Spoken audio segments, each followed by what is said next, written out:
नमस्कार, मैं अशोक भाटी। आप देख रहे हैं इंडिया एक्सप्रेस न्यूज। आइए डालते हैं आज की मुख्य खबर पर नजर। इंडिया एक्सप्रेस न्यूज की खबर का हुआ असर। पिछले कई दिनों से शहर के मुख्य मार्ग की रोड लाइट कनेक्शन कट जाने से शहर अंधेरे में गुमनाम था। रेडी पटरी और आम जनता को हो रही थी परेशानी। आम जनता को हो रही इस परेशानी का मुद्दा इंडिया एक्सप्रेस न्यूज ने उठाया।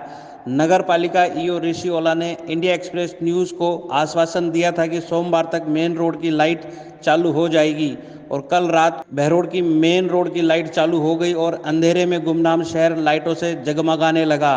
इसके लिए सभी अधिकारियों को इंडिया एक्सप्रेस न्यूज़ की तरफ से धन्यवाद। आप देखते रहिए इंडिया एक्सप्रेस न्यूज़।